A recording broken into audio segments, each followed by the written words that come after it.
satunya. Nah, ada juga nih yang tadi balik lagi kepada guna-guna.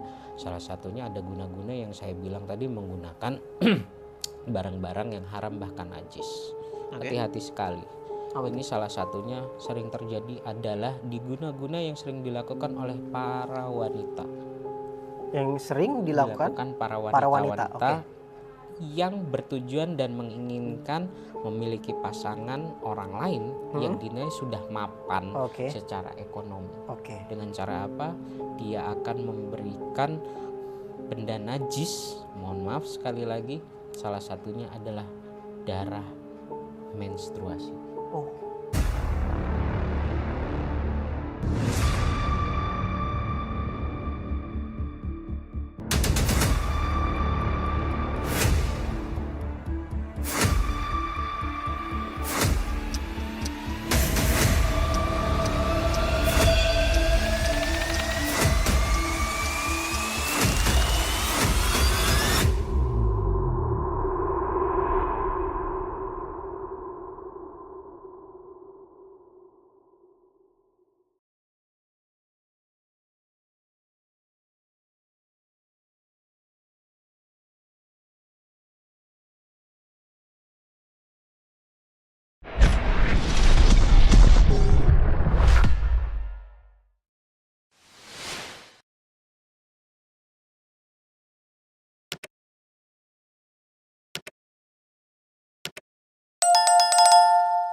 Oke, assalamualaikum warahmatullahi wabarakatuh. Balik lagi dengan gue Yusuf di acaranya Sasmita Alam, ungkap tabir samar menjadi lebih terang. Kali ini masih bersama rekan gue, yaitu Assalamualaikum warahmatullahi wabarakatuh. Salam Om Swastiastu, Namo Buddhaya, salam kebajikan. Semesta alam selalu mempertemukan kita dengan cara yang sederhana. Harley, saudara-saudari para kekasih Tuhan, masih sama gue juga, Bimo Sekti Tajir. Oke, kemarin kita udah sempat membahas santet, teluh, dan yang sekarang kita akan membahas tentang masih dengan sihir, dunia persihir-sihiran, masih dengan ilmu hitam yang bergoib-goib, yaitu sekarang kita akan ngebahas tentunya tentang guna-guna. Wah, kemarin kita udah bahas tentang santet itu apa, bisa dicek video kita sebelumnya. Tentang teluh itu apa ya Pak ya, bisa dicek juga video kita yang sebelumnya. Dan sekarang kita akan membahas tentang guna-guna. Jadi buat semuanya bisa saksikan video-video kita yang sebelum-sebelumnya biar mengetahui perbedaan-perbedaan antara santet, teluh, guna-guna, dan pelet. Nah, nanti kita akan dibahas pelet di selanjutnya, video selanjutnya. Kita akan membahas sekarang ini tentang guna-guna dulu ya Pak ya. Guna-guna masih dalam dunia sihir. Dunia sihir, betul. Nah, mungkin masyarakat pun apa sih bedanya guna-guna sama pelet tuh? Apakah ada kesamaan? Apakah ada perbedaan? Pasti tentunya ada perbedaan ya Pak ya. Ya. Karena di setiap bahasa pun pasti akan berbeda makna, bahkan hal-hal yang mungkin dilakukannya pun berbeda. Tentunya pasti ada perbedaannya gitu menurut pengetahuan dan disiplin ilmunya yang kita pelajari. Makanya kita sebagai orang awam kan belum tahu dan tidak mengetahui.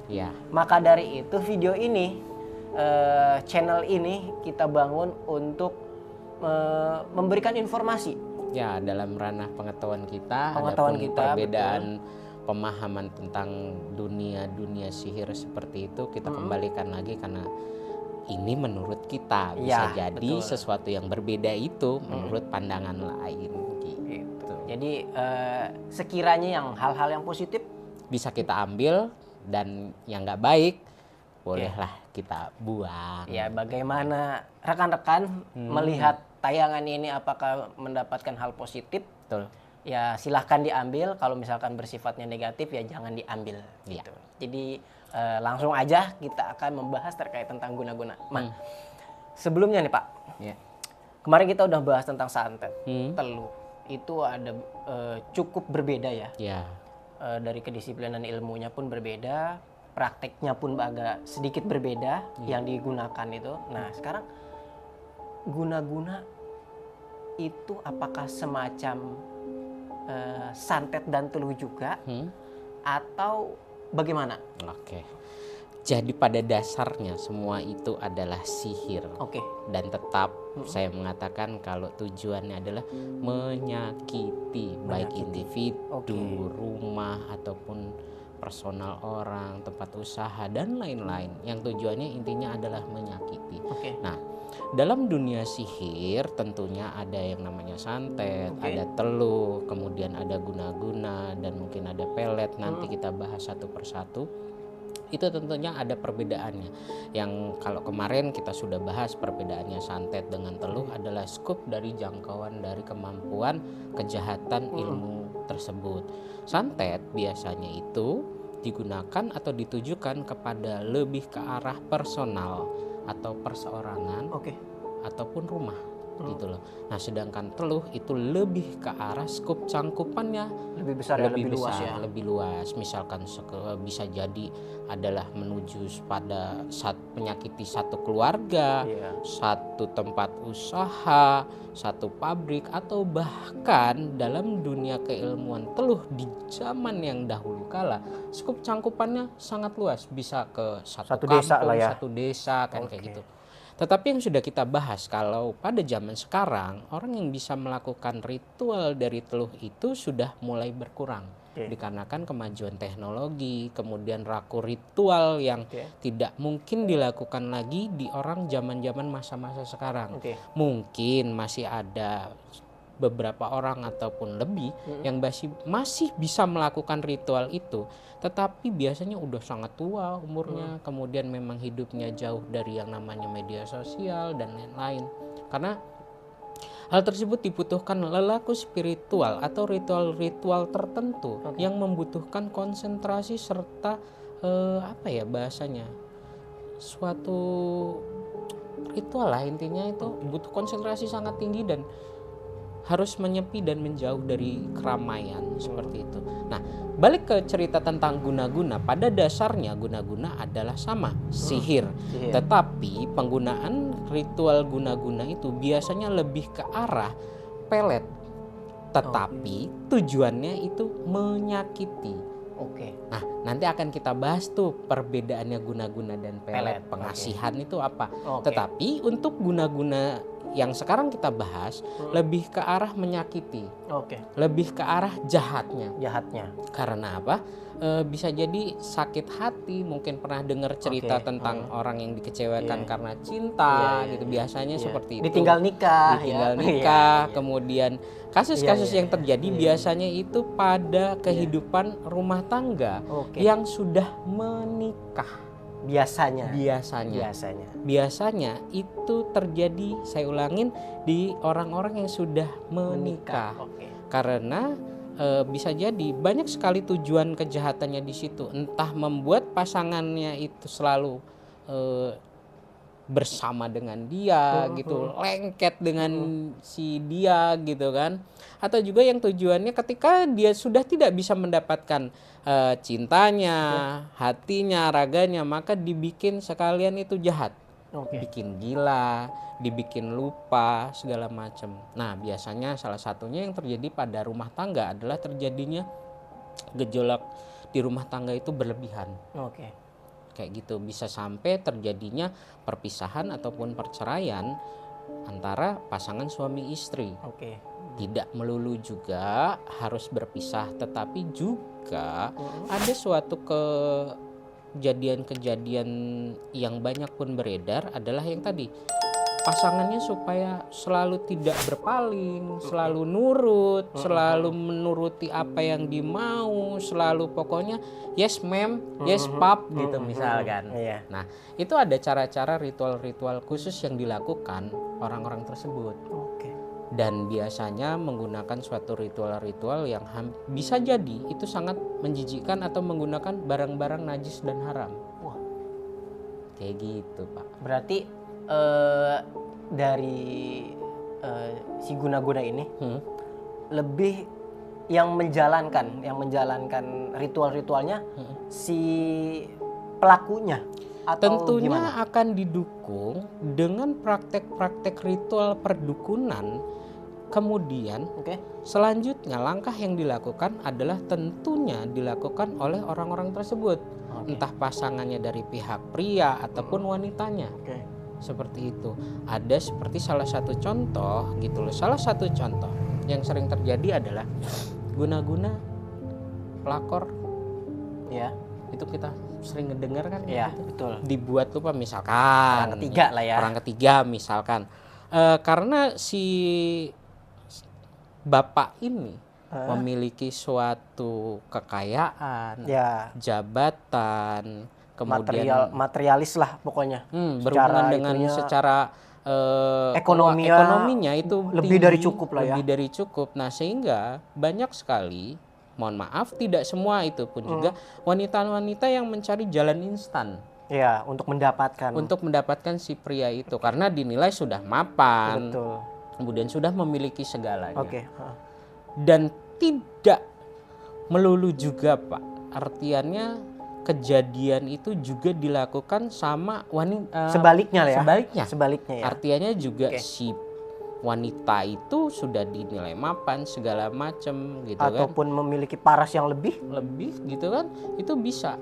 Nah, salah satu contohnya kita kembali lagi ke cerita tentang rumah tangga yang gonjang-ganjing gitu loh. Kalau misalkan dilihat gitu, istrinya cantik, memiliki ya ekonomi yang baik gitu, rumah punya segala macam, harta di dunia dimiliki, kendaraan segala macam, terus anak ya sudah juga punya gitu kan. Tiba-tiba terjadi huru-hara dalam rumah tangganya. Itu bisa juga disebabkan karena adanya pengaruh dari guna-guna dari pihak lain. Seperti itu. Jadi si istrinya udah cantik nih. Apa yang kurang gitu ya? Apa yang kurang kan? Apa yang kurang? Mukanya glowing gitu kan. Misalkan ya dari segi fisiknya juga perfect dan sempurna, tetapi si suaminya itu bisa berpaling gitu loh. Itu juga bisa terjadi. Bisa diakibatkan oleh guna-guna tersebut. Ataupun si suaminya itu walaupun menurut penglihatan kita istrinya itu cantik, istrinya juga ya justru jadi inceran laki-laki lain malah. Ya, bisa jadi. Tapi karena si laki-laki ini, si suaminya melihat istrinya itu jelek aja, bosan, kemudian ya pokoknya nggak suka lah gitu. Itu bisa jadi karena pengaruh dari guna-guna tersebut. Berarti di kalangan masyarakat mungkin saat ini banyak nih. Banyak. Apalagi melihat berita-berita di kalangan masyarakat di Indonesia ini banyak sekali, entah itu banyak yang kawin muda nih Pak. Bukan hal yang biasa nih kawin muda nih. Mungkin ini kita melihatnya ketika kawin muda dan banyak juga yang cerai. Sebenarnya banyak faktor juga bisa menyebabkan itu, Pak. Bisa menyebabkan itu kan banyak faktor ya. Berarti karena ya kata dia udah cuma pengen tahu, udah ngelihat, udah merasakan, padahal di saat cerainya pun si wanita ini, si istri ini masih cantik. Jelas, tentu makanya yang tadi saya bilang tidak melulu orang itu buruk rupa sebagaimana gitu kan. Kadang-kadang ya istrinya cantik kan kayak gitu. Kalau kita yang lihat, bagi kita yang orang luar tentunya wah sangat luar biasa kan, betul. Gitu. Tetapi pasangannya melihatnya itu bisa jadi melihat itu tiba-tiba gelap atau bagaimana mukanya berubah, mukanya seperti apa. Pokoknya ada timbul rasa tidak nyaman, timbul rasa tidak suka, cinta lagi ya. Dan tidak cinta ketika bersama dengan pasangannya. Betul. Nah, seperti itu. Ini lebih hati-hati lagi ya. Berarti nah, kalau misalkan itu kan salah satu sebab ya dari guna-guna, itu bisa menjadi salah satu penyebab guna-guna. Jadi kalau misalkan itu terjadi, apa sih Pak yang harus dilakukan oleh si korban ataupun yang merasa terjadi di rumah tangganya itu tuh? Ya salah satunya tentunya pada dasarnya adalah komunikasi, itulah menjadi suatu yang penting dalam suatu hubungan rumah tangga ya, artiannya secara logika tetap kita harus berpikir secara logika terlebih dahulu, tidak melulu semua itu pasti guna-guna gitu kan karena pengaruh sihir tadi, tidak juga gitu loh. Jangan langsung menjudge dulu ya. Jangan langsung menjudge dulu, belum tentu ya, itu tadi yang saya bilang, komunikasi itu sangat penting terhadap pasangan. Salah satunya.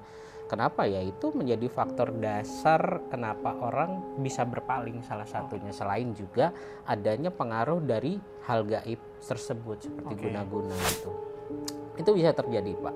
Komunikasi, kemudian juga tidak merawat keharmonisan keluarga. Kemudian juga yang saya tahu gitu loh dari beberapa kasus yang saya temuin itu, sangat berhati-hati sekali seperti pembahasan kita yang sebelum-sebelumnya, bila mana seorang wanita itu sedang ada pada datang bulan ya, seperti membersihkan, mohon maaf sekali lagi kita tidak berbicara jorok nih sebagai pengetahuan kita bersama, untuk menjaga kebersihan dalam organ-organ intimnya, kemudian membersihkan bekas si pembalut tersebut.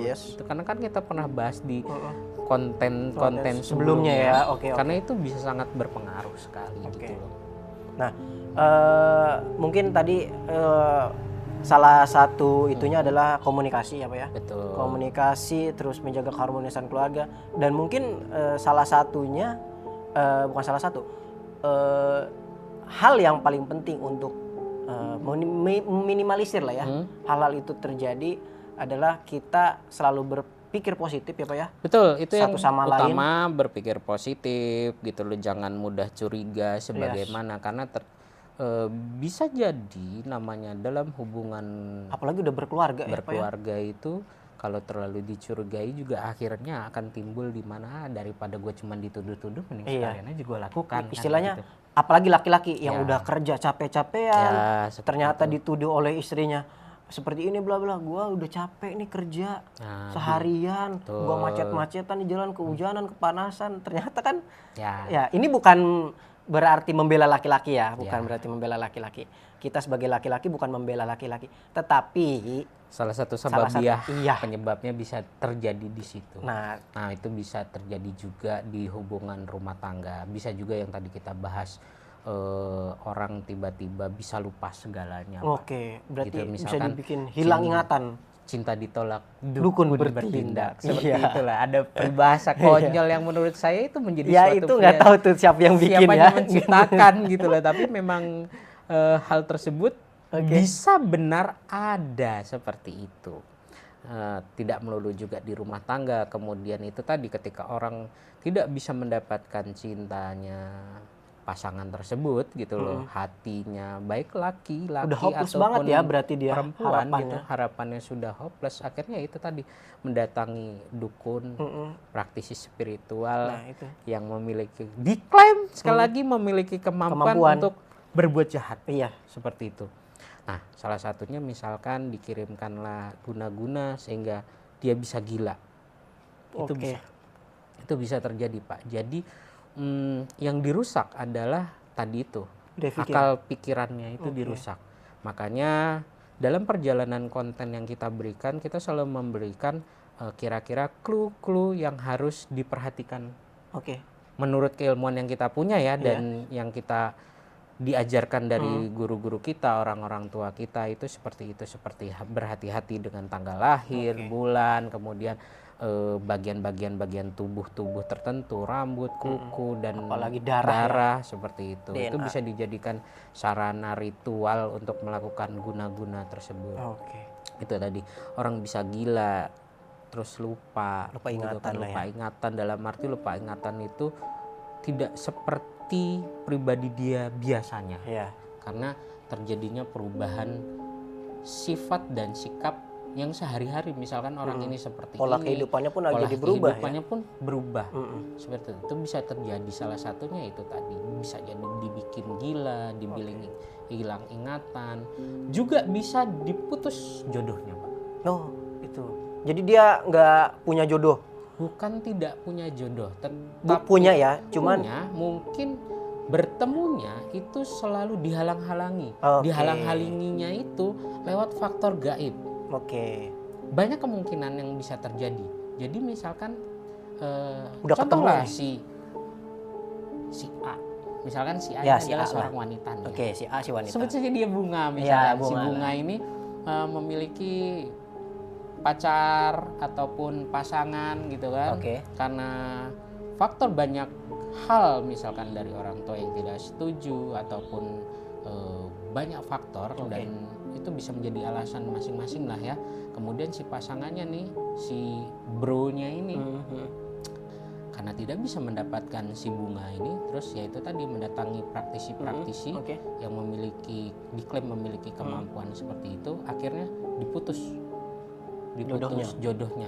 Diputus jodoh itu bukan serta-merta dia tidak punya jodoh. Kalau kita kembali lagi ke agama, Tuhan itu sudah menciptakan manusia itu berpasang-pasangan. Iya, tetapi ketika bertemu si A, misalkan itu dibikin susah, dibikin tidak bertemu, dalam arti tidak bertemu itu tidak serak. Berarti banyak kejadian-kejadian yang aneh di luar nalar itu sehingga tidak bisa bertemu. Kemudian tidak cocok, dianya cocok, orang tuanya nggak cocok, orang tuanya cocok, tiba-tiba dia nggak cocok, seperti itu banyak sekali. Nah itu bisa juga terjadi seperti itu. Itulah salah satu bentuk contoh dari praktek ritual guna-guna tadi. Seperti itu salah satunya. Nah ada juga nih yang tadi balik lagi kepada guna-guna. Salah satunya ada guna-guna yang saya bilang tadi menggunakan barang-barang yang haram bahkan najis. Hati-hati sekali.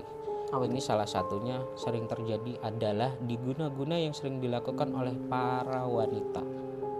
Yang sering dilakukan para wanita yang bertujuan dan menginginkan memiliki pasangan orang lain yang dinilai sudah mapan secara ekonomi. Dengan cara apa?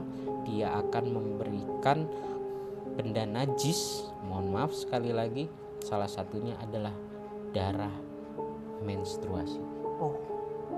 Itu bisa jadi dia ambil sedikit saja ataupun yang sudah kering seperti apa, dibawalah ke dukun-dukun, ke praktisi-praktisi yang memiliki keilmuan seperti itu, kemudian diberikan mantra-mantra jampi-jampi tertentu, kemudian di saat ini nanti akan bertemu nih ya, misalkan diajak ke rumahnya atau dibawakan lagi makanan lah ya. Atau minuman, dan di situ bisa saja dikenakan sama si wanita itu. Colek dikit aja. Colek sedikit saja. Yang penting termakan sama si laki-laki tersebut. Yang penting kena. Itu salah satunya, itu berbahaya sekali. Nah itu bisa lupa dengan keluarga, lupa anak, lupa istri, lupa keluarga, intinya kan kayak gitu. Cuma ingat kepada si wanita tersebut saja. Iya, jadinya segala sesuatu hal yang dia miliki, ketika si wanita tersebut ingin bilang, itu pasti langsung dituruti. Mohon maaf sekali lagi Bu, tidak semua wanita seperti itu. Iya, betul. Tetapi ada sebagian wanita-wanita yang mengambil jalan instan melakukan hal seperti itu. Adapun juga Pak, bisa juga tidak berhubungan dengan pelakor gitu, tetapi si istrinya yang melakukan hal tersebut. Maksudnya gimana nih? Supaya si suaminya itu nurut, supaya si suaminya ini itu selalu menuruti dan tidak berpaling terhadap wanita-wanita lain di luar sana. Jadi dalam akal pikirannya, kemudian raganya, hatinya itu selalu tertuju. Tetapi caranya itu salah menurut saya. Caranya salah ya. Nah, tentunya dalam melakukan hal tersebut ingat ada satu kontrak yang tidak disangka-sangka dengan si pelaku. Kontrak-kontrak itu yang akan membuat apes dalam hidup, kemudian sakit dalam hidup apabila ada perjanjian-perjanjian tertentu yang tidak dilakukan. Banyak sekali. Saya tidak bisa menyebutkan satu persatu apa perjanjiannya. Tetapi kalau tidak dilakukan, maka yang terjadi adalah kesialan dalam hidup. Diganggu dengan makhluk-makhluk yang tidak kasat mata, itu bisa terjadi. Itu bisa terjadi. Karena praktek-praktek ritual-ritual hal tersebut itu memiliki, tetap saya mengatakan, kontrak suatu perjanjian yang tidak terlihat, tetapi sudah pasti auto disetujui. Karena itu berhubungannya dengan cara gaib, spiritual. Artinya Anda tidak menandatangani kontraknya, tetapi sebagian lain jiwa soul dari orang tersebut itu sudah yes, I taken kontrak tersebut. Itu memang kadang-kadang ucapan yang seperti ini sulit untuk dinalar ya. Yes. Tapi memang kontrak-kontrak gaib itu ya terkejadiannya seperti itu gitu loh. Tanpa memerlukan tanda tangan dan secara batin ya. Akhirnya secara lahir hal-hal tersebut itu dilakukan. Seperti itu kurang lebih. Ini kan itu adalah salah satu caranya bisa dilakukan dengan hal-hal tersebut ya Pak ya. Dan nah kalau misalkan dari kayak contoh ya, nyiram ataupun menaburkan tanah kuburan ke rumah yang kita tuju, karena yang penting si target kita nih, si korban kita nih melangkahi itu. Apakah itu salah satu cara guna-guna juga? Apa itu lebih kemana? Dalam dunia spiritual berhubungan dengan ilmu-ilmu yang tidak terlihat dengan mata lahir kita, mata yang ada ini kita miliki. Itu banyak sekali tata cara, kemudian ritual yang dilakukan, syarat-syarat tertentu yang bisa dilakukan sebagai media. Sekali lagi media dari penyebaran ilmu-ilmu sihir. Baik bisa berupa menyebarkan tanah, bisa menyebarkan air, ataupun pasir dan lain-lain, segala macam bentuknya itu bisa dijadikan media. Apapun itu, karena dunia gaib adalah dunia yang tidak terbatas. Tidak bisa dinilai juga harus dengan tanah dari kuburan, kemudian dari air-air tertentu ataupun apa. Tergantung Pak, kembali lagi kepada si dukunnya itu atau praktisi supranaturalnya itu. Media yang digunakan itu apa? Cuman biasanya sesuatu yang tidak baik, keilmuan yang tidak baik seperti itu pasti menggunakan media-medianya yang aneh. Wallahu a'lam bishawab, misalkan menggunakan gitu kan kafan dari mayat-mayat tertentu di kuburan-kuburan tertentu yang dikeduk itu, yang banyak kita mendengar lah ya cerita-cerita kayak gitu. Kemudian pokoknya intinya ritualnya udah menggunakan sesuatu media yang aneh-aneh, entah tanah kuburan, tadi saya bilang juga itu bisa menggunakan darah haid, bisa juga foto, bisa Pak foto?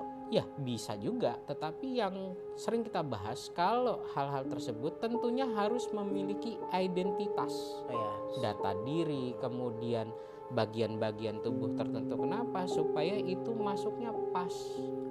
Tidak selamanya ilmu-ilmu mistik itu bisa hanya berdasarkan dengan foto, nama, itu tidak juga. Kadang-kadang agak susah ya. Agak susah. Nggak semudah itu. Tidak semudah itu. Karena kontrak-kontrak yang dilakukan ya tidak semudah itu. Nah, kalau misalkan saya sempat istilahnya mendengar tentang salah satu mungkin praktisi yang memiliki kemampuan tertentu, yang kemampuan tersebut katanya memang untuk melakukan hal itu biasanya dia ada yang tergantung orangnya. Misalkan menggunakan cara yang biasa aja itu bisa langsung kena. Terus kalau ada yang nggak kena juga, ada lagi cara yang kedua, naik level lagi lah istilahnya, sampai ke cara yang lebih tinggi misalkan. Itu untuk supaya nih si orang ini nih bisa apes. Makanya salah satu praktisi tersebut mengatakan ada nggak tanggal lahirnya, karena dia mau ngecek dulu nih tanggal apesnya. Nah, untuk melihat tanggal apesnya itu sama dia kan dikaji lah istilahnya, kalau kita dihitung lah ya gitu. Nah, ini hari apesnya tanggal sekian, hari ini misalkan di jam segini kata dia. Bisa sampai ke jam-jam tuh detailnya. Nah, apakah ketika apes tersebut, kata si praktisi ini, dia bakalan mengerjakan di hari apesnya itu untuk ya benar-benar bisa masuk. Tapi ada juga yang ketika sudah apes tapi tidak kena tuh Pak. Kalau hal-hal tersebut itu bisa saja terjadi, dihitung tanggal apesnya di jam sekian, itu bisa.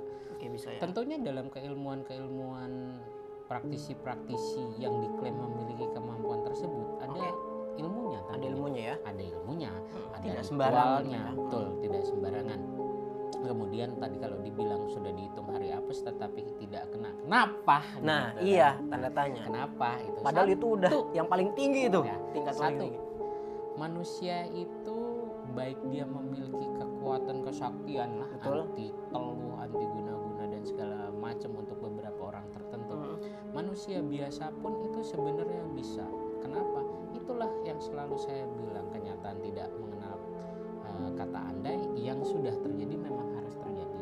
Oleh sebab itu maka selalu eling dan waspada adalah menjadi sentral laku dalam spiritual. Artinya apa Pak? Ini orang sudah dihitung nih tadi nih tanggal, hari, bulan apesnya itu, bahkan sampai jam-jamnya. Ya bahkan sampai jam-jamnya. Tetapi orang ini selalu ingat kepada Yang Maha Kuasa. Selalu mengucapkan bagi yang muslim Bismillahirrahmanirrahim, terus doa-doa tertentu, sehingga doa-doa tersebut akan menjadi tameng perlindungan bagi orang-orang tersebut. Permasalahannya pada saat dikerjakan kayak gitu, orang-orang ini selalu ingat nggak dengan Tuhan yang Maha Kuasa, selalu memohon pertolongan nggak terhadap Tuhan yang Maha Kuasa. Bisa kena karena tadi itu tidak berdoa, tidak waspada. Nah, tidak kena itu dikarenakan bisa jadi dari doa-doa tadi, baik doanya sendiri, kemudian dia didoakan oleh orang tuanya, kemudian orang-orang lain, orang sekitar yang mendoakan dia ya, doa yang baik-baik, akhirnya menjadi suatu benteng perlindungan terhadap orang itu. Yang jadi masalah dalam dunia gaib itu tentunya akan menggunakan entitas pihak ketiga yang tidak terlihat dengan mata kita. Dia akan mencari di mana celah orang itu supaya lengah, sehingga kekuatan dari sihir tadi itu bisa masuk. Makanya kalau yang pernah kita bahas, manusia itu bisa terkena dampak dari ilmu sihir itu biasanya di malam hari. Karena tadi Pak, balik lagi, kurangnya kewaspadaan dan doa-doa yang kita lakukan. Ini nih, balik lagi ke cerita tadi ini. Tadi si jinnya itu bakal menunggu gitu. Ibaratnya delay dulu sebentar karena ada satu perlindungan benteng dari doa-doa tersebut, sambil melihat celah. Das, ketika dia sudah dalam posisi lengah, dalam posisi yang tidak dalam berdoa, dan tameng perlindungan dalam dirinya itu sedang surut, masuk. Sekecil apapun celahnya masuknya bisa dari mana? Bisa jadi nih dari orang-orang yang namanya manusia tuh ada yang namanya sifat ujub dan sombong. Nah, itulah celah dari lubang yang bisa dimasuki entitas tadi. Seperti itu. Makanya bisa orang itu kena sihir, bisa kena santet, bisa kena teluh, bisa diguna-guna karena hal-hal tersebut. Makanya yang selalu kita sama-sama mengingatkan, terutama untuk yang terpenting untuk pribadi saya sendiri, kemudian kita bagikan kepada rekan-rekan yang menonton nih dimanapun itu, para sasmita lovers nih, itu yang tetap harus dilakukan. Jadi kalau bercerita yaitu tadi Pak, ketika orang ini dalam kondisi yang lengah, ini si jin ini, si kodamnya, si perewangannya itu pasti akan menunggu celah. Permasalahannya bangsa jin itu mereka bisa melihat kita yang tidak bisa melihat. Artinya ketika kita dalam posisi lengah, masuk. Kemudian memang mungkin masuknya pelan-pelan, ada yang langsung, ada yang tidak.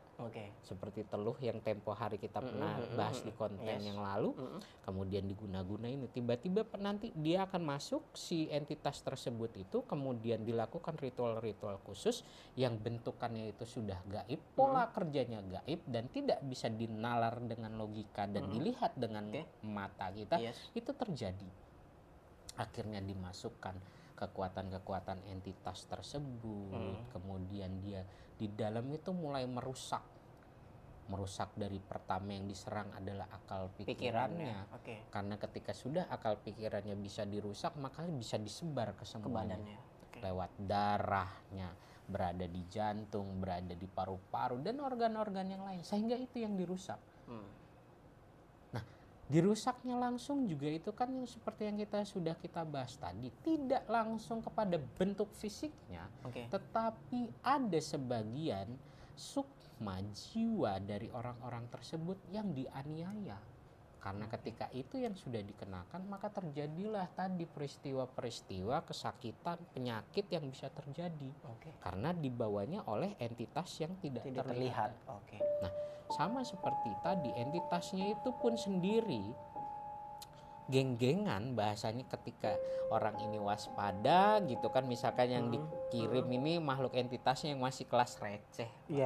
Nah, tidak bisa menembus nih, akhirnya ngundang lagi nih, manggil lagi lah abang-abangan jinnya itu, abang-abangan perewangannya itu, lebih kuat lagi bawa masuk, mencoba masukin itu, belum masuk manggil lagi, dan terus, barulah ketika di titik lengah itu das masuk, akhirnya terkena. Itu tadi, selalu ingat dan waspadalah. Tapi mohon maaf ya Pak, yang justru ya ini banyak yang terjadi, yang tidak pernah mengingat Tuhannya, yang tidak pernah ataupun jarang beriman kepada Tuhannya, itu dia justru susah terkena itu. Dan yang rajin untuk beribadahnya, selalu mengingat Tuhannya, dia selalu beriman, justru gampang terkena. Nah, itu tuh apakah dari si khodamnya ini yang begitu dahsyat kuatnya, atau ada dua kemungkinan menurut gue sih Pak ya. Ketika si wanita ini yang tidak pernah beriman itu, yang jarang beriman, jarang pokoknya melakukan beribadah, dia tidak pernah kena. Apakah khodamnya ini yang memang kelasnya ecek-ecek itu, ataupun memang praktisinya yang mungkin ya abal-abal. Terus yang selanjutnya wanita yang sering, wanita atau pria lah ya, nanti kita kena orang yang rajin beribadah, selalu mengingat Tuhannya, justru gampang terkena. Mungkin si khodamnya ini yang begitu super power lah istilahnya. Dan ya memang ada celah tersendiri mungkin dari si orang ini yang tadi, yang sempat pernah kita bikin video sebelum-sebelumnya itu, penyakit iri hati dengkinya itu yang bisa disebabkan dia terkena. Apa gimana? Kalau berbicara orang yang jauh dari ibadah segala macam tidak terkena, jangan salah Pak. Jangan salah, justru itu lebih mudah dan gampang dimasukin.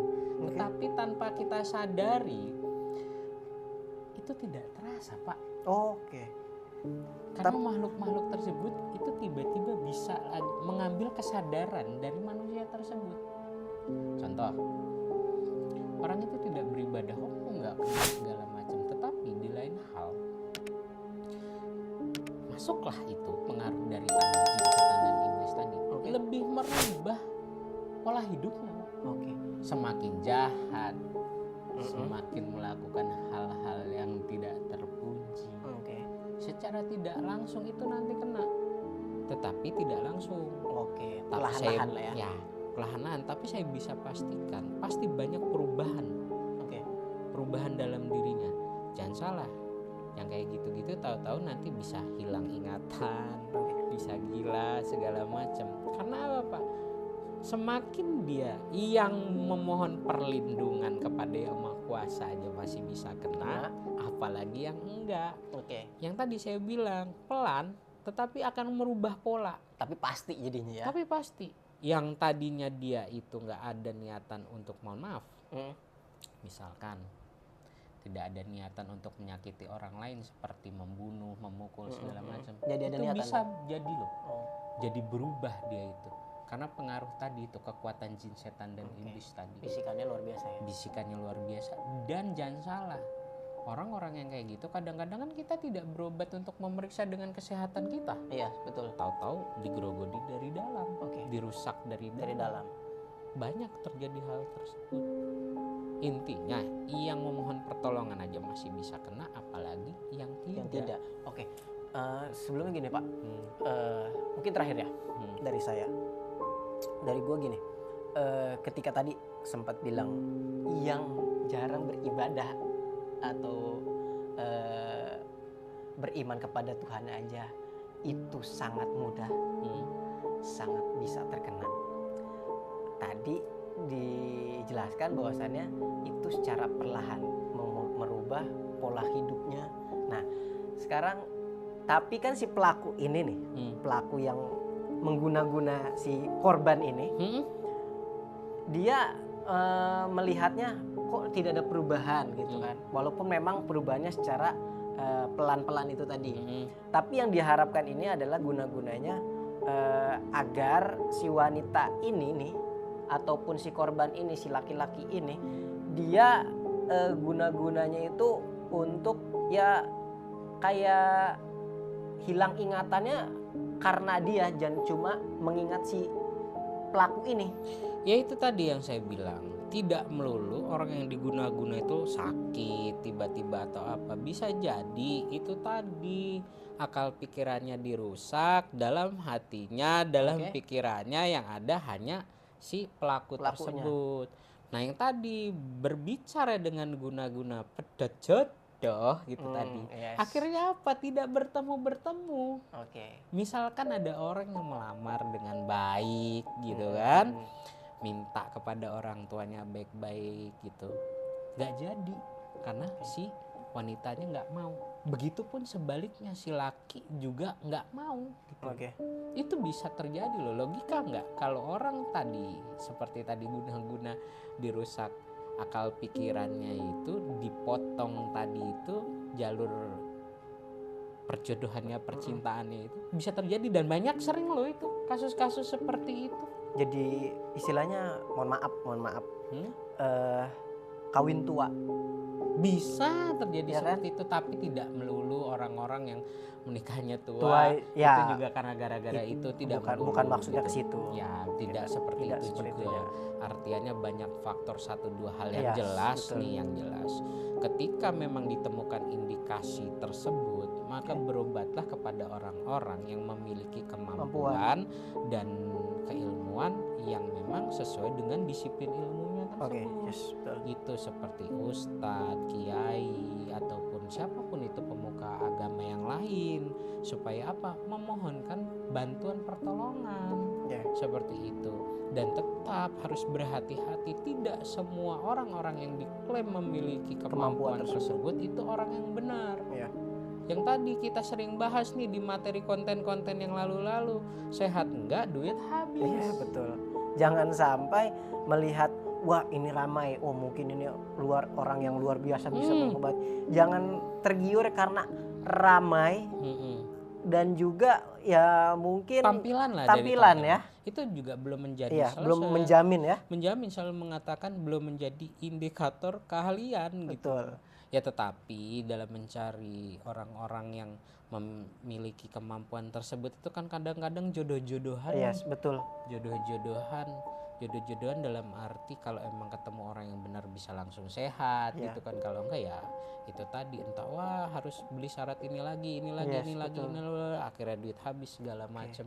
Seperti itulah kurang lebih. Jadi nanti mungkin ya Pak ya. Video kita selanjutnya atau video kita nanti akan membahas bagaimana cara menemukan praktisi-praktisi yang bisa benar-benar bisa jodoh kayak gitu loh Pak. Bisa jadi ya. Mungkin nanti dikasih tahu nih clue ataupun cara-cara sedikit demi sedikit untuk gitu. Ini mana yang abal-abal istilahnya, mana yang benar-benar bisa mengobati di bidang-bidang tertentu gitu. Mungkin itu jadi suatu topik pembahasan yang menarik. Karena masyarakat kan belum tahu nih bagaimana sih cara itu. Intinya itu tadi santet, teluh, guna-guna itu memang ada dan nyata. Kadang-kadang kita yang terlalu menafikan kalau hal-hal tersebut tidak ada segala macam, kita yang terlalu sombong, akhirnya kita sendiri yang bisa kena. Seperti itu, naudzubillah min dzalik intinya. Mau apa? Mungkin di zaman sekarang yang udah berkembang pesat ini, era modernisasi yang luar biasa, kalangan anak muda, masyarakat zaman sekarang itu kayak lebih udah masih zaman sekarang masih ada hal-hal yang begitu. Jadi menganggap hal-hal sepele. Jangan salah ya, banyak sekali saya. Bener gak sih Pak? Banyak kayak gitu. Banyak yang seperti itu. Tapi kan banyak juga ada loh, banyak sekali orang-orang di zaman sekarang juga masih melakukan praktek seperti itu, ritual-ritual seperti itu. Yang tujuannya itu tadi, guna-guna dasarnya adalah sihir, tetapi kan penggunaan yang kita lihat tadi itu lebih ke arah untuk pelet jahat. Pelet jahat itu artinya menyakiti orang. Ya. Banyak sekali orang-orang sekarang juga itu ngakunya nggak percaya dengan kayak gitu segala macam, tapi melakukan praktek-praktek, pergi-pergi ke praktisi paranormal yang diklaim memiliki kemampuan untuk buka aura, terlihat lebih charming, kemudian lebih menarik gitu loh. Itu banyak terjadi. Karena sebagaimanapun dunia-dunia yang seperti itu tetap ada, kayak dunia malam kan kayak gitu ya, mohon maaf gitu. Banyak sekali jadi praktek-praktek gaib dalam dunia. Pasang-pasang susuk gitu lah ya. Bisa jadi supaya apa, lebih terlihat menarik ya, kan kayak gitu. Kayak kita lihat ini orang cantik sekali atau ganteng sekali, ketemu matahari nanti jong kan kayak gitu. Banyak sekali terjadi gitu. Ternyata ketika berwudu langsung ataupun hal-hal yang lain, pantangannya dilanggar, luntur ya. Bisa. Itu hati-hati. Jadi jangan melihat dari sebuah penampilan. Ya intinya jangan melihat dari penampilan lah, karena penampilan itu dapat menipu. Ya? Intinya gitu, banyak sekali gitu loh ya. Intinya ya tetap kita memohon kepada Yang Maha Kuasa, perlindungan kepada Yang Maha Kuasa. Kalau kita selalu dilindungi dari gangguan-gangguan yang bersifatnya tadi gaib ataupun yang terlihat, artinya supaya kita tetap terlindungi, selalu sehat, selalu jaya, selalu selamat intinya gitu loh. Dan dijauhkan dari hal-hal yang aneh-aneh kan kayak gitu. Tetapi ingatlah, kalau praktek-praktek sihir dan gaib seperti itu tuh memang ada dan nyata, tapi terkadang memang untuk dibuktikan secara logikanya tuh agak sulit gitu loh. Tetapi kalau sudah terkena ya wallahualam bishawab, bisa dirasakan sakit sekali. Seperti itulah Pak. Kita malam ini sudah membahas. Kita kali ini sudah membahas tentang guna-guna ya Pak ya. Ya.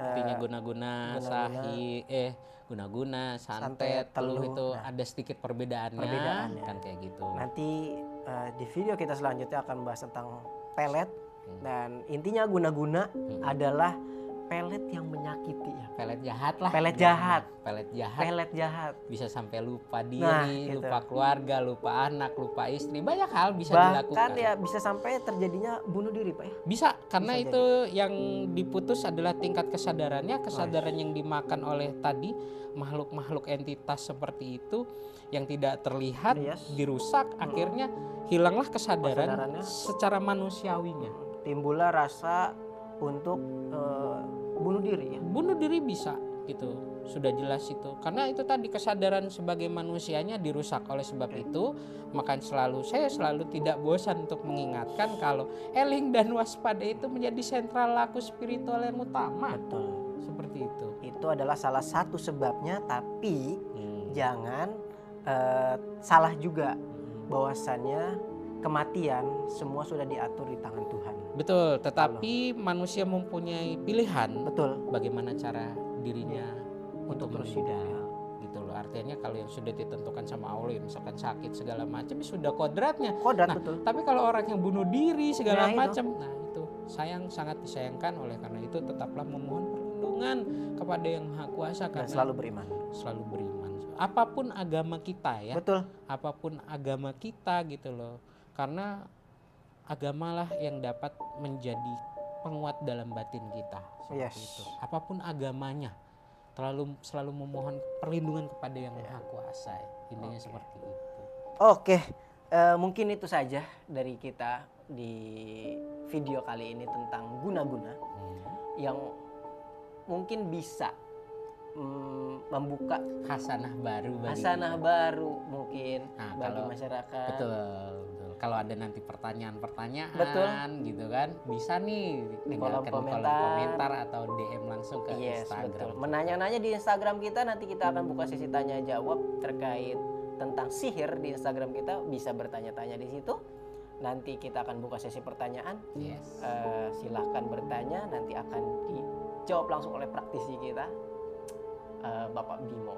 Nah, nanti lebih menariknya lagi kita tuntas dulu tentang persihiran ini sampai di video tentang sihir itu pelet yang terakhir, agar semuanya bisa memahami perbedaan-perbedaan itu, dan tentunya kita pasti membuka tabir samar menjadi lebih terang. Oke, terima kasih. Gue Yusuf pamit undur diri sebagai host di Sasmita Alam. Bimo Sakti Tajir. Terima kasih. Assalamualaikum warahmatullahi wabarakatuh.